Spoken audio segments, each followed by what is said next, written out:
CBCID போலீசார் முன்பு நேற்று சரணடைந்த யுவராஜ் நாமக்கல் மாவட்ட முதன்மை நீதிமன்றத்தில் இன்று மீண்டும் ஆஜர்படுத்தப்பட்டார். இது குறித்த கூடுதல் விவரங்களை அங்கிருந்து எமது செய்தியாளர் ரியாஸிடம் கேட்கலாம். ரியாஸ், வணக்கம். யுவராஜ் அந்த நீதிமன்றத்தில் ஆஜர்படுத்த பின்னர் சிபிசிஐடி தரப்பில் தாக்கல் செய்யப்பட்ட மனுவில் என்ன தெரிவிக்கப்பட்டிருக்கு? வணக்கம் கோபால். அதாவது இன்று காலை சரியா 11:40 மணி அளவில் கோகுல்தாஸ் கொலை வழக்கில் தேடப்பட்டு வந்த முக்கிய குற்றவாளி யுவராஜ் நேற்று சரணடைந்ததை தொடர்ந்து சிபிசிஐடி போலீசார் இன்று காலை நாமக்கல் நீதிமன்றத்தில் ஆஜர்படுத்துறாங்க. இந்த வழக்கை விசாரித்து வந்த நீதிபதி மலர்மதி சிபிசிஐடி போலீசார் இந்த கோகுல்தாஸ் மற்றும் விஷ்ணுபிரியா தற்கொலை வழக்கில் இந்த யுவராஜ் சேர்க்கப்பட்டுள்ளார். அவரை காவலில் எடுத்து போலீஸ் காவலில் எடுத்து விசாரிக்க வேண்டும் சொல்லி சிபிசிஐடி போலீசார் நீதிபதியிடம் கூறினார். இதனைத் தொடர்ந்து யுவராஜுடைய வழக்கறிஞர் கிருஷ்ணன் மற்றும் நல்லசிவம் ஆகியோர் இதற்கு கடும் எதிர்ப்பு தெரிவித்தாங்க.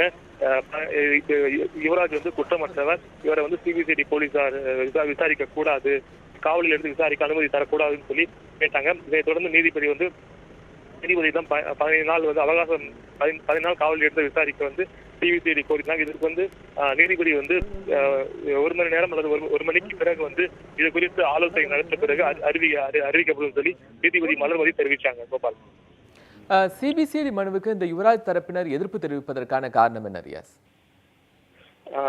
கோபால், அதாவது இந்த முக்கிய குற்றவாளியாக சேர்க்கப்பட்டுள்ள இந்த யுவராஜ் அவர் எந்த குற்றமும் செய்யவில்லை, எந்த குற்றமும் செய்யாதவர். இவருக்கு சிபிசிஐடி போலீசார் விசாரிக்க கூடாது, இதற்கு நீதிமன்றம் அனுமதிக்க கூடாது என்று தெரிவிச்சாங்க. அதே போல சிபிசிஐடி போலீசார் இவர் தலைமறைவு குற்றவாளியாக இருக்கார். இவர் தொலைக்காட்சிகள் மற்றும் சமூக ஊடகங்களுக்கு தொடர்ந்து சுதந்திரமாக செயல்பட்டு பேட்டிகளை அளித்து வந்தார். மற்றும் காவல்துறைக்கு எதிராக பல்வேறு தகவல்களை கூறியதாக நீதிமன்றத்தில் சிபிசிஐடி போலீசார் தெரிவிச்சிருக்காங்க. மேலும் இந்த கோகுல்தாஸ் கொலை வழக்குல முக்கிய குற்றவாளிக்கான ஆதாரங்கள் தங்களிடம் உள்ளதாக போலீசார் நீதிமன்றத்தில் சொன்னாங்க. ஆனா நீதிபதி இது தொடர்பாக 1 மணி நேரம் அல்லது 1 மணிக்கு பிறகே முடிவு செய்யறேன்னு சொல்லி நீதிபதி திட்டவட்டமா தெரிவிச்சிருக்காங்க. உங்களுடைய தகவல்களுக்கு நன்றி ரியாஸ்.